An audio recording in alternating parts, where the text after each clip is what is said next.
So let's get started. Welcome everyone. Welcome to our YouTube channel, that is UPSC Geek by NRG. And today in this lecture number 24, that is part 3rd of Locke, we will be mainly dealing with Locke's theory of social contract. In the previous lecture, we have already dealt with Locke's view on human nature and Locke's view on state of nature. The third aspect of Locke's social contract is his theory of social contract itself. But before starting with Locke's theory of social contract, today we will be starting with a beautiful story. If you understand this particular story, you will be able to understand Locke's idea of social contract very beautifully. Okay, so the story looks like this. Once upon a time, in a small village, there were a diverse group of people living side by side. Each person had their own piece of land and resources, and life was generally peaceful. However, conflict started arising as people began to realize the need for a more organized system to protect their rights and maintain order. In this village, there was a wise man, an observant man named John, okay, the Locke himself. Okay, he noticed the growing tension and decided to convene a meeting with representatives from each family. At this meeting, John proposed a simple agreement, a social contract, right? A simple agreement, a social contract to address the issue they were facing. Okay, so let's see what the suggestion that was rendered by John. So John suggested that each person should willingly give up a small portion of their absolute freedom in exchange for a benefit of communal living. This agreement would form the basis of social contract. The villagers, understanding the need for order, agreed to this proposal. They collectively decided on basic rules: respecting each other's property, resolving disputes peacefully, and contributing to the common good. Okay, so these are basically collective rules. What were the collective rules? Basically, respecting each other's property, resolving disputes peacefully, and contributing to the common good. This social contract would be the foundation of their cooperative society. The village prospered under the framework of social contract. Individuals enjoyed security, their rights were protected, and disputes were resolved fairly.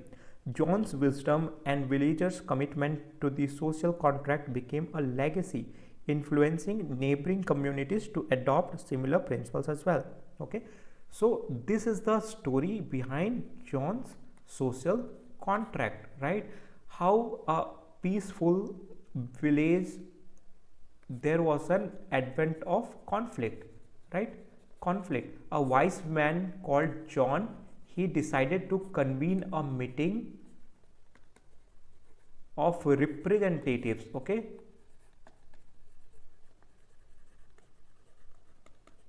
representatives from each of the families, so that they can convene a mutual agreement. What was the mutual agreement? Mutual agreement was nothing but the social contract, right? So this is the basic understanding, and how after convening a social contract, the village prospered under the social contract, right? So this is the basic idea behind his theory of social contract. But let's now see from very political science perspective, why was the need for social contract in such a peaceful coexistence, or in such a peaceful existence of the society, right? So the law of nature which rules the state of nature was deficient in 3 points. So John here specifically says that there is a 3 main deficient in the rule of, or the law of nature, which is basically the governing drive behind state of nature. So what are the 3 basic deficient? The first deficiency of the law of nature is the lack of established, settled and known law, right? There is no settled, established and known law. Every individual interprets it in his own way, right? So there is like, now as there is no settled, established, uniform law, every set of individual, every set of family, they have their own set of laws, they have their own set of interpretation. There is definitely a lot of confusion and uncertainty about the law of nature, because everyone was interpreter of their own law, right? and hence there was a lot of confusion which was prevalent. What was the second defect? The second defect is basically the lack of known, indifferent and impartial judge. Every individual is the judge and executioner. There is no third party judge who has no personal link in disputes, right? So let's say there is family A and there is family B, right? And there is a common person or a neighbor of A and B. Let's say he is C. There is a dispute arising between A and B, and let's say C who is judge in this case is also friend to A. जो C इस case के जज हैं वो A के friend हैं, right? So what will be the result? What will be the dispensation? His judgment will be kind of biased towards A because C is A's friend, right? And this is what was happening during the time of state of nature. There was a lack of known, indifferent and impartial judge, right? Everyone were being executioning their own set of cases. There is no third party or independent judge who has no personal link in the disputes. In that case, the individual who become judge in their own conflict with others, there are chances that the rule will influence by passions and revenge, right? So let's see in this case only. If C is friend of A, there are chances his dispensation in regard to A will be more passionistic, right? With more passionate. What does this mean? His dispensation for A might be a little bit lenient in regards or in consideration to his dispensation in comparison with B, right? It will be more revengeful because A's friend will be C's friend and A's enemy will be C's enemy as well. And here in this case, as B is the enemy of C, B is the enemy or they are in the conflict with A, there are chances that C will also be driven by the passion of revenge, and hence he can put a dispensation which is more extreme in the case or in the nature, right? So this is what is happening in the Locke state of nature, that there is. So here what is happening? There is no common organ for interpretation, execution of the law of nature, right? So what was the first deficiency? There is no established law. There is no settled established law. So the first deficiency is lack of legislation, right? The first deficiency is lack of what? Legislation, right? What is the second deficiency? Lack of judiciary or impartial,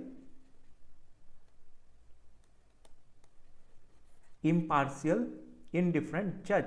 And the third, what will be the third deficiency? The third point of defect is the lack of an executive power to enforce just decision, because there was no executionary power who could uniformly implement the law or decision which was collectively made, right? So the individuals themselves have to enforce laws in the state of nature, because each and everyone were having their own set of laws, and hence they were also the enforcer of their own particular laws. Due to indifference, due to differences of like and dislikes and conflict of interest, disputes arise which cannot be settled without there being a powerful executive, right?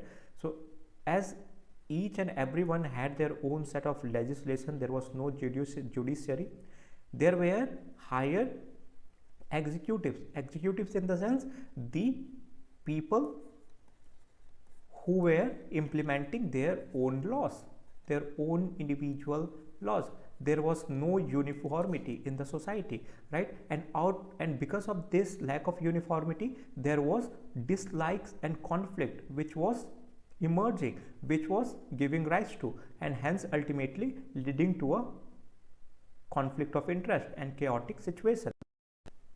So because of this, these are the three deficiencies that Locke is propounding so as to the formation of his social contract. Apart from the inconvenient in Locke's state of nature, there is also a problem of insecurity of their property, right? So here Locke is propounding the idea that beyond or other than the three basic deficiency, there is also a problem of what? Insecurity of their property. Thus people agreed upon to make contract to remove the difficulties of the state of nature. So why here insecurity of their property was was emerging. See, we have already seen that Locke's state of nature was very peaceful, where people were particular about their self-interest, but they were also capable to safeguard and protect the interest of others. Then why this particular insecurity of their property was happening? What was the cause? So basically the cause here is that as there was no established or settled legislation or judiciary, there was a situation of confusion which was emerging, because Locke himself accepts the idea that men are also have a balanced concoction of both passion and reason, right? And this passion sometimes led to the what? Led to the acquisition of property, right? And hence there was a conflict of state, which was conflict of interest, which was giving rise to insecurity of their property, right. अगर मैं simply इस चीज़ को समझाऊं तो क्या होता था, हालांकि लॉक ने बताया था कि लॉक का स्टेट ऑफ नेचर काफ़ी पीसफुल था, बट लॉक ने ये भी बताया था कि मैन में पैशन एंड रीजन दोनों डोमिनेट करता है इन बैलेंस्ड फॉर्म में, right. And hence sometimes this passion also caused conflict of interest in man, right? Because there was no judiciary, there was no legislation, people were also encroaching and claiming each other's properties, right? And in case of Locke, the right to life, property and health are the absolute natural right, which cannot be hampered. And this is also causing or one of the main raison d'etre of Locke's idea of social contract, right? So let's now see his first contract, that is from what is transition to civil society. The first contract is basically a phase of transition from state of nature to civil society, right? So let's see in much detail what this is all about, right? So excuse me guys, so the outcome of first contract will be civil society, keep in this mind, okay? So what is civil society? So civil society is basically institution excluding family and government. Why family and government? So basically there was an existence of family in Locke's state of nature, right? And existence of government will be basically on Locke's authority or Locke's state, right? So this is basically a transition between state of nature and the legitimate state. So what is this transitionary phase? This is basically existence of civil society. So Locke's social contract does not directly give rise to the establishment of state, an absolute state. It is basically first it transitions into a civil society, then a full-fledgedly state, right? So this is basically the civil society according to Locke is the institution which excludes family and government, okay? Civil society independent of the government or free from government is a feature of liberal democratic society. Even to this stage, right, civil society are the one which are kind of free from the limitations of the government.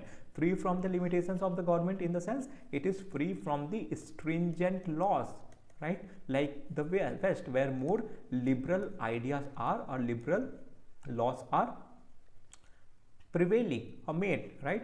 So this is what is the concept of civil society, which is basically is kind of independent or autonomous from the iron hand of the government or free from the limitation and foundation of the government, and hence this becomes the one of the feature of liberal democratic societies. According to Locke, civil society was formed in the first contract. In the state of nature, man was enjoying rights, but there was no formal recognition or guarantee. Though men were enjoying their natural rights in their state of nature, there was no formal recognition or guarantee. Why? Because there was no established legislation, right? There was no established legislation to guarantee or recognize the natural laws, right? And hence it was also leading to some sort of conflict of interest and insecurity. Hence in the first contract, people have guaranteed each other's rights by giving formal recognition. As we in the story we have seen that the John, the wise man, he convened a meeting, right? Meeting of representative from each family. And in the first contract, that is the original contract, people have guaranteed each other's rights by giving formal recognition. They have accepted in the original contract that yes, the natural rights are something which we will respect, right? Or we will not try to encroach the sphere of natural rights of each other, and hence they are giving this formal recognition to the natural rights of each other. This is the first social contract, right? So Locke himself says that it is unreasonable for men to be judges in their own case, right?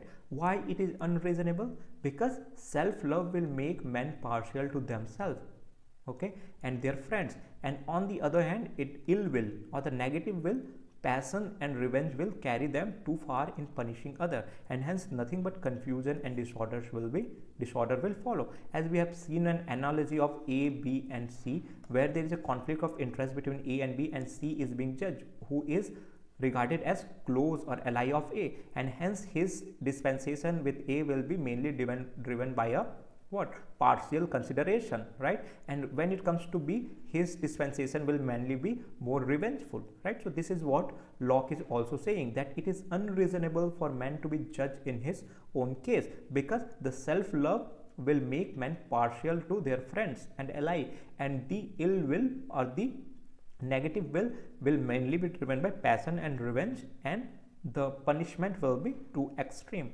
right? So this is the idea behind Locke social contract. Man's inability to keep his natural right against injustice was another reason which, okay,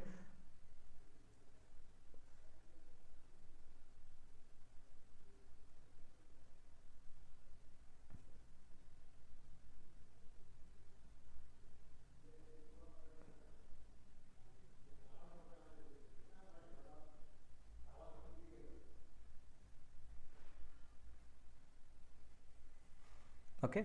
So let's see, man's inability to keep his natural rights against injustice was another reason which forced him to think of leaving the state of nature, right? His natural right. Why his natural right against injustice? Because natural right was a absolute right for man. They did not wanted any sovereign power to rule, right? And hence they did not wanted their natural rights to be subjected under any injustice in the state of nature, right, which was being arised due to conflict of interest, right? Since everybody was competent to punish the other for breach of law, the confusion was bound to originate, right? Everyone was competent to punish the other. There was no what?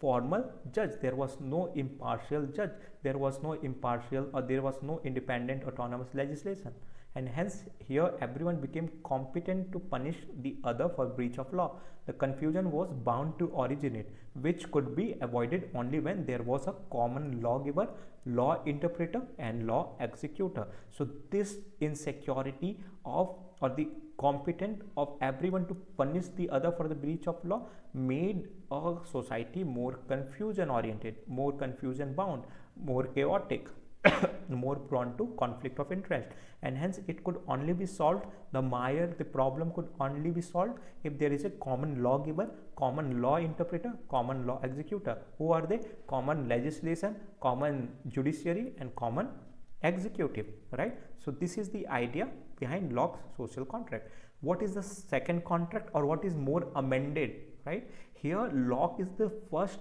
thinker who is also considering the contract as flexible, right? In Indian case as well, we have a flexible constitution, not too flexible so as to easily amend it, but a kind of not so rigid as well. We have taken very balanced approach, and hence here Locke is also taking very balanced approach, where he is leaving his social contract also adjusted to amendments, right, or open to amendment. So in the when there was lot of challenges which was being experienced by the people from the first contract, they have again convened a meeting to amend the social contract, to amend the contract. And what was the amendment that they were seeking out? So the second contract leads to the formation of government. Through the amendment, they have convened a second contract where they formally recognized the government. They formally established a government. People have transferred 3 of their rights to the government. Okay, in the first contract, they have established a legislation, a executive and judiciary, right, by assigning this power, this particular power of legislation, executive and judiciary to set of people, right. And among those people also there was conflict of interest arising, right. And just to avoid this particular conflict of interest, they have thought to amend the social contract, and again they convened a meeting to form more formal government who will be responsible to the people, who will not be driven by his passion, and hence this chances of self conflict of interest can be avoided and negated, right. And hence in the second social contract, they are basically establishing or setting up a more formal government who will be accountable, who will be responsible to the people. People have transferred 3 of their rights to the government. Okay, as in the story we have seen how Locke is propounding or convening. John is pursuing, like he is basically convincing to the people that we will be forming a formal government by transferring some of our absolute rights to the government, right. We have seen in the story. So what are some of the absolute rights which people will be transferring to the government? It is basically right to make law. In the state of nature, as everyone had their own set of power to make laws, now this power to make laws they are transferring to the government, right. The right to make law they are now transferring to the government. Right to execute law they are also transferring to the government. And the third is right to adjudicate law. And hence they are basically solving the 3 problems of lack of uniform legislation,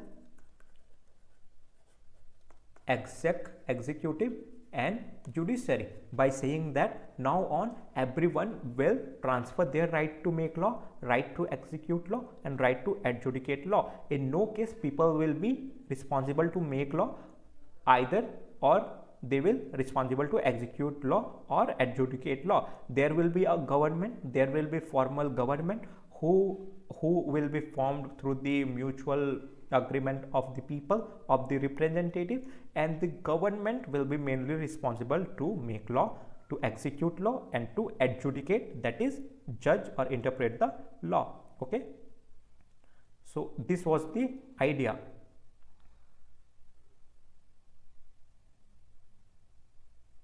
And hence emerged the common authority with 3 organs. And hence after the transfer of those 3 laws, that was a right to make law, a right to execute law and right to adjudicate law, there formed a common authority with the powers of legislation, executive and judiciary. Man has not transferred its right to life, liberty and property. Why? Because according to Locke, being a thinker of capitalist class, possessive individualism, he will also propound the idea of absolute right being retained with people themselves. And what are those very fundamental natural absolute right? It is basically right to life, right to liberty and right to property, right. And these are also a kind of lineage of Hobbes as well, Thomas Hobbes, right. He also propounded that idea, we will transfer all of our rights to the absolute authority, that was Leviathan, except our natural absolute right, that was right to life, liberty and property. And hence here Locke is also propounding the same idea, that men will transfer some of their rights, not all, and people will retain their absolute right of life, liberty and property. It is irrational to assume that any person can live life without these rights, right, because we cannot expect anyone else to protect our life, liberty and property, and hence we can also not entrust anyone with our fundamental rights. They are very fundamental to the existence of man. These are inalienable rights which cannot be alienated, which cannot be taken away from the individual, because if they are taken away, there is no existence of that particular individual. If we will take right to life, liberty and property, we will not be able to live peacefully, right? Locke gives the concept of government by consent, right? As we have seen in the story itself, that how he is convening the meeting of a representative, where he is convincing them by propounding his idea and by asking for a general consent. And hence the social contract of Locke is more on the basis of consent of the people, and government is formed by the consent, means election of the person who are going to run the government, right? In the first contract, as we have seen, that the responsibility of legislation, execution and judiciary was assigned to some set of powerful people, right?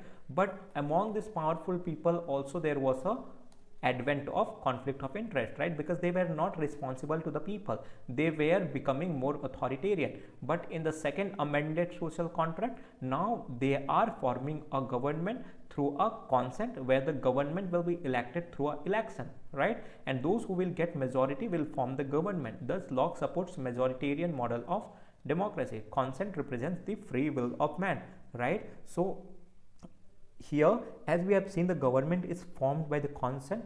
What does the term consent mean? What is consent, right? It is also necessary that all people might not have been given their consent to the people who is going to form the government, right? So what is consent here? On what basis we are deciding the government, right? So here consent of people represents the free will of man, right? What is consent? Consent is basically the free will of man. What is free will of the man? We will see now, right? So here the will and its type, right? The free will of man is basically of two types, that is explicit and tacit, right? For those who are in government, majority has been given explicit consent, right? So what is explicit consent? Explicit consent is basically the explicit or direct consent that we have given to the formation of government. Okay, we have given that the people have agreed that yes, we will be electing this particular government, right? And for those who are in government, minority has given tacit consent, right? And there are also few minority who have not given their direct consent, right? Who have not given their direct consent, but they have given their tacit consent. What does this mean? It means that once the government is formed, all are supposed to follow the law. No one can claim that I will not follow because I have not voted for the party in power, right? They have given their indirect consent, right, through majority, right? The minority, they have given their tacit hidden consent, right? Because Locke is also propounding the idea of majoritarian government, that the government who will be having a majority of the vote will be forming the government, and hence the people who are choosing not to vote or not to vote, they are basically indirectly giving their tacit hidden consent, right? So this is the idea of free will or consent, right? So government and its power. After government being entrusted with power, what will be the responsibility and power of the government? Since government is not necessary, it is just a matter of convenience, right? As we have seen that there was no established legislation, executive and judiciary, there was a lot of confusion, there was a lot of conflict of interest, and hence to avoid all such chaotic situation, we have formed a government, which is not necessity, but just for the matter of convenience we are having the government. Unlike Hobbes, who gives absolute power, Locke gives only limited rights, right? So here again Locke is very much in contrast to Hobbes, right? Where Hobbes, he gives an absolute authority to the Leviathan, where the Leviathan will know no limitation or foundation, and hence all the spiritual lords and temporal lords should bow down before his Leviathan. Locke is giving very limited rights to the state. What was his limited rights? The limited rights were basically right to legislate, right to execute, and right to adjudicate. These are the three limited rights which Locke is assigning to the government. And power of government is limited by fundamental rights, and our natural fundamental rights, that is right to life, liberty and property, which are absolute, is also limiting Locke's state or Locke's government. Okay, what does it mean? It means government cannot take away these rights. These are also kind of putting limitations on the government, right? Which means it cannot make any such law which deprive a person from his life, liberty and property. Why a state cannot deprive anyone from his life, liberty and property? Because we cannot expect any reasonable person ever willing to transfer his right to life, liberty and property, right? Why we are not transferring our absolute right to the state is the question here, right? Because we are transferring some of the fundamental rights to the government to make law, adjudicate law and execute law. Why we are not, or why we cannot expect the government to ensure our safety when it comes to right to life, liberty and property? Because in Hobbes we have seen that Hobbes is propounding the idea to make the state absolute state, but here Locke is saying that we cannot expect any reasonable person ever willing to transfer his right to life, liberty and property. Okay, it means that government has no original power, only by delegated powers. What are delegated powers? The problem that we are giving to the government. Okay, we are the source of government's power, right? Delegated power means it cannot act on his will, it has to act according to the will of the people, right? Here the will of the people or consent of the people matters more than the will of the government. It means government is a trust and people are trustees, right? So according to Gandhian model, it is very much pertinent that his trusteeship model is relevant in this concept, right? Where the people are being trustees and the government is just a trust, right? And hence the actions and decisions will be taken through a consent of the trustees, the people. Government has to act according to the wishes of trustees. Here government will not be able to have his or her arbitrary ruling or dispensation. Okay, so what if government does not act according to the wish of the trustee? Very fundamental basic questions, right? This can be a probability that what if government does not act according to the wishes of the trustee, right? A very basic question that might have come to the people who are convening a social contract meeting, right? So the answer here which is being given by the Locke is that people will have right to revolt, right? What if government does not act according to the wish of the trustees? So here Locke is giving to the people the power to revolt. Here he is saying, according to his theory of revolution, that if government start acting on the whims and will of authority, then people will have a absolute right to revolt. And but he is giving a consideration or condition here that the revolt should be peaceful revolution, right? Why? Because he is child of his time, that was glorious revolution, and hence he is accepting the idea that people are civilized, people are what? People are very good and decent in nature, and hence he is propounding the idea that people will have right to revolt in very peaceful manner. There is no need of violence because people are rational. Hence the problem can be resolved through dialogue, right? Here he is basically suggesting the dialogue. Thus for liberals, freedom of speech and expression is a necessary component of democracy, which is relevant even to these days. How liberal countries, they ensure the right to freedom of speech and expression, which is very much important when it comes to resolve any conflict through dialogue, and for that freedom of speech and expression is very much necessary. And we know how medias are important, right? In the press freedom index as well, the Western liberal countries are ranked very high. Why? Because for them the freedom of speech and expression are very paramount to any other things, because that is the basis of the government, right? In any situation or chaotic situation or situation of conflict of interest, it can be always solved and rectified through the dialogue, right? Which can only be ensured if there is a freedom of speech and expression, right? And hence revolution in simple sense means change in the set of persons ruling, right? It is again a conception of glorious revolution, where a revolution was not a chaotic one, but it was just a transfer of power from a few set of people to the other, and this is what Locke is also suggesting. So he is specifically giving what are the conditions where people have right to revolt, what were the specific conditions regarding which Locke is giving power to revolt to the people. So he is specifically mentioning here that when government act against the wishes of the people, that is the first point that we saw in the previous slides, right? What is the second? If executive does not allow legislature to function, right? So here if executive does not allow legislature to function, what is the case here?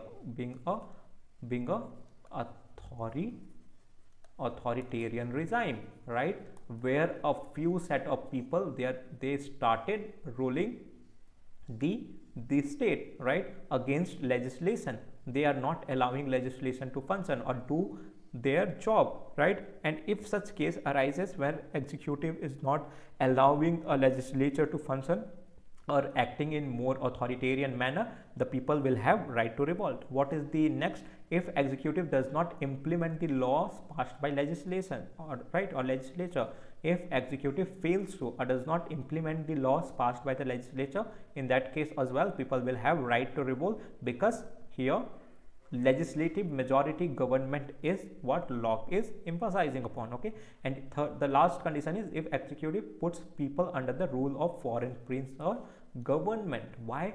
Because here Locke is propounding the establishment of a responsible government. Okay, a responsible government which is formed from the or by the consent of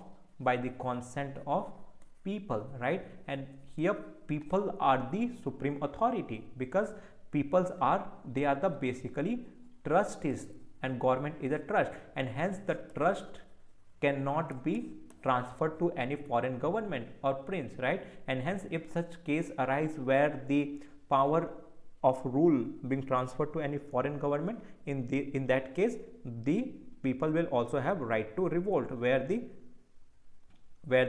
transfer or where the power will be transferred to a new set of people, right? So with this we are also done with his social contract and his theory of revolution. So you guys can check your progress by answering these two basic simple questions, right? If you guys have heard lectures carefully, you will be able to answer this very comprehensively and in very holistic manner. Okay, so the first question is write on Locke's social contract, right? Just now we have discussed, very simple short 10 markers question.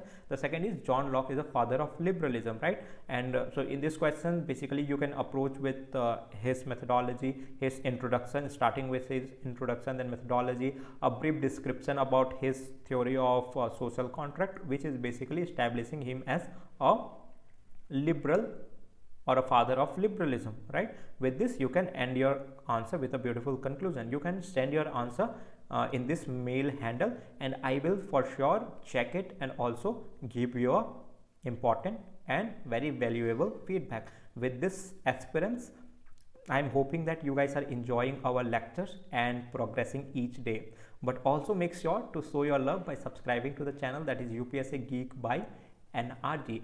And one more thing I would like to mention here is that I am receiving a lot of requests for PDFs and materials, people. So I have made a Telegram channel that is by name UPSC Geek by NRG itself.